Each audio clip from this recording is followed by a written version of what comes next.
درود پاک کب کب کہاں کہاں اور کیسے کیسے کام آتا ہے۔ ایک بہت ہی خوبصورت واقعہ، بڑا ایمان افروز واقعہ ہے جو میں آپ کے سامنے پیش کرتا ہوں۔ ایک دوست نے اپنے ایک دوسرے دوست کو قرض دیا، اور جب اس نے قرض دیا تو وہ قرض ایک بڑی اماؤنٹ تھی، 3000 دینار۔ وہ ٹائم آ گیا جب اس ٹائم وہ قرض لینے کے لیے اپنے دوست کے پاس گیا کہ بھائی مجھے میرے پیسے واپس دو، تو اس نے کہا کہ پیسے تو نہیں ہے میرے پاس، میں کولیپس ہو گیا ہوں، بزنس اب میرا ختم ہو گیا ہے، میں تمہاری رقم نہیں دے سکتا۔ اس نے ایک اور ٹائم دے دیا اسے کہ ٹھیک ہے اب اتنے وقت دنوں کے بعد میں دے دوں گا۔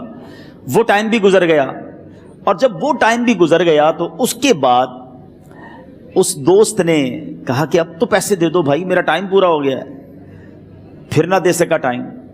آخر کار معاملہ جو ہے وہ کورٹ میں چلا گیا، قاضی کے پاس چلا گیا۔ اب قاضی نے جس کو پیسے دینے تھے اس کو بلایا اور کہا کہ بھائی آپ کو اس کے پیسے دینے ہیں؟ کہتا ہے ہاں پیسے تو دینے ہیں۔ تو کہا پھر دیتے کیوں نہیں ہو؟ کہا پیسے ہیں ہی نہیں، کاروبار ہی ختم ہو گیا ہے، قرضہ تو لیا تھا، اب میرے پاس بچا ہی کچھ نہیں ہے۔ تو کہا اچھا اب یہ بتاؤ کہ کب دو گے، کیسے دو گے؟ اس نے کہا بس میرے پاس پیسے ہی نہیں ہیں۔ تو کہا اب تمہارے پاس 30 دن کا ٹائم ہے، 30 ڈیز میں یا تو اس کے پیسے لوٹا دو یا 30 دن کے بعد تمہیں قید کر دیا جائے گا۔ یہ شخص اب گھر آیا، پیسے تو تھے نہیں، مگر شاید علماء نے لکھا کتابوں میں، یہ واقعہ کئی بڑی بڑی کتابوں میں لکھا اور درود پاک کے فضائل کی بڑی بڑی کتابوں میں لکھا، اور اس شخص نے سوچا کہ اس نے ایک حدیث پاک پڑھی ہوئی تھی کہ جس میں یہ نبی پاک علیہ الصلوۃ والسلام نے فرمایا ہے، جس کا مضمون ہے کہ جو شخص پریشان ہو، مصیبت زدہ ہو، اسے چاہیے کہ مجھ پر کثرت سے درود پاک پڑھے، کیونکہ درود پڑھنا مصیبتوں اور پریشانیوں کو لے جاتا ہے۔ اب اس عاشق رسول نے سوچا اور تو کچھ ہے نہیں، اب میں درود پاک پڑھنا شروع کرتا ہوں۔ صبح سے لے کر شام تک وہ درود پاک پڑھنے لگ گیا۔ 27 دن گزر گئے، only 3 days left، 3 دن باقی تھے قاضی کے پاس جانے میں۔ 27 دن گزر گئے درود پڑھتے پڑھتے۔ جب 28ویں رات آئی تو آنکھیں تو بند ہوئیں، مگر خواب میں اسے ایک آواز آئی، گھبراؤ نہیں، تمہارا قرضہ ادا کر دیا جائے گا، تمہارا مسئلہ سالو ہو جائے گا۔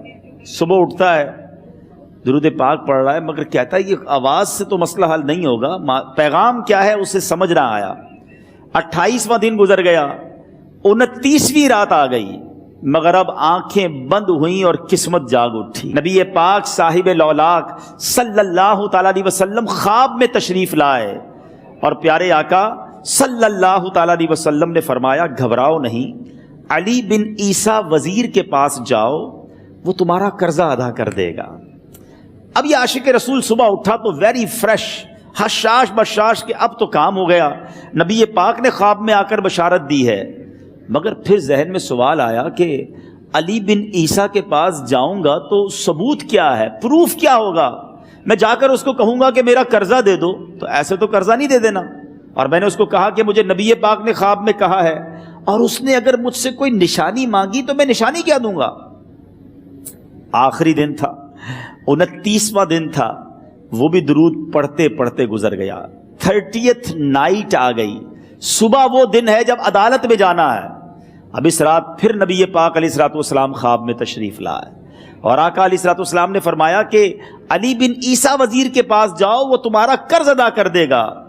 کہ حضور چلا تو جاؤں گا، لیکن اگر وزیر نے مجھ سے کوئی نشانی طلب کی تو میں کیا جواب دوں گا؟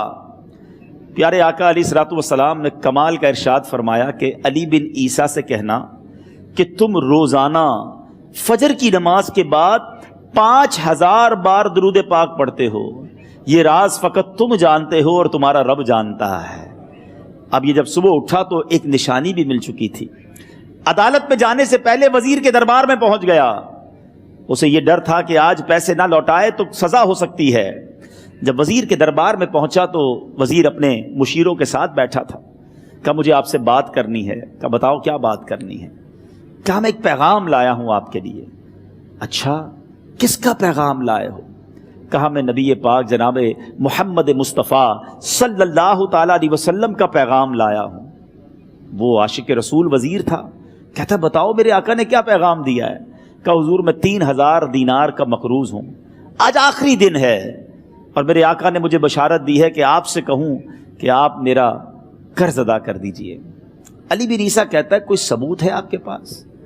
ہے کوئی دلیل بھی ہے آپ کے پاس؟ میں کیسے مان لوں کہ آپ کو نبی پاک علیہ الصلوۃ والسلام نے بھیجا ہے؟ عاشق رسول کہتا ہے خالی ہاتھ نہیں آیا، میرے آقا نے مجھے دلیل بھی عطا فرمائی ہے، مجھے ایک ایویڈنس بھی دیا ہے، اور پروف یہ ہے حضور کہ آپ روزانہ صبح فجر کی نماز کے بعد نبی پاک صلی اللہ تعالی علیہ وسلم کی بارگاہ میں درود و سلام کا نذرانہ پیش کرتے ہیں۔ جب تک 5000 کا عدد پورا نہیں ہوتا آپ اس وقت تک کسی اور سے بات نہیں کرتے، اور اے وزیر صاحب یہ راز صرف آپ کو پتا ہے اور آپ کا رب جانتا ہے۔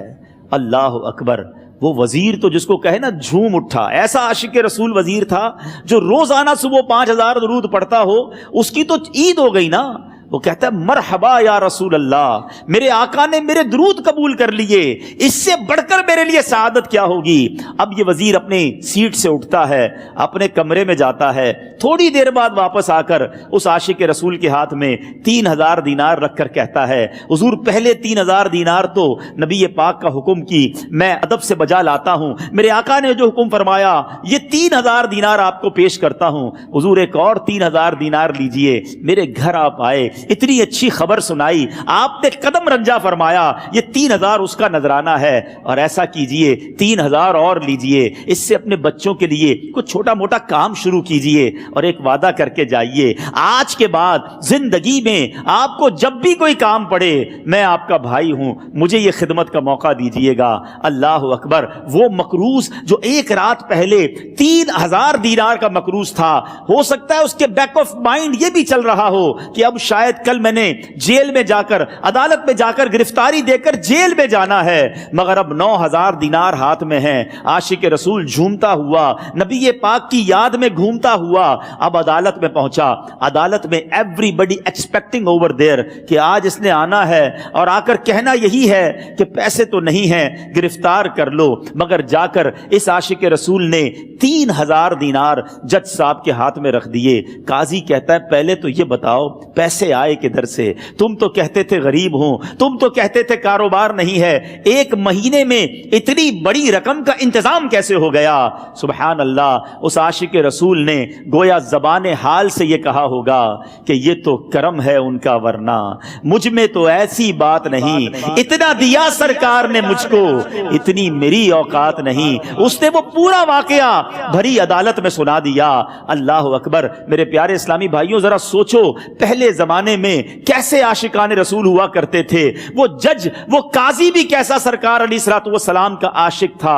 اپنی سیٹ سے اٹھتا ہے، بھرے دربار میں بھری عدالت میں وہ اپنے چیمبر میں اپنے کمرے میں جاتا ہے، اور تھوڑی دیر بعد واپس آ کر اس کے ہاتھ میں بھی 3000 دینار ہیں، اور وہ 3000 دینار جو ہے وہ اس عاشق رسول کے ہاتھ میں رکھتا ہے کہ سارا ثواب علی بن عیسیٰ کیسے لے جائے، میں بھی تو نبی پاک کا غلام ہوں، میں تمہارا قرضہ میں ادا کرتا ہوں۔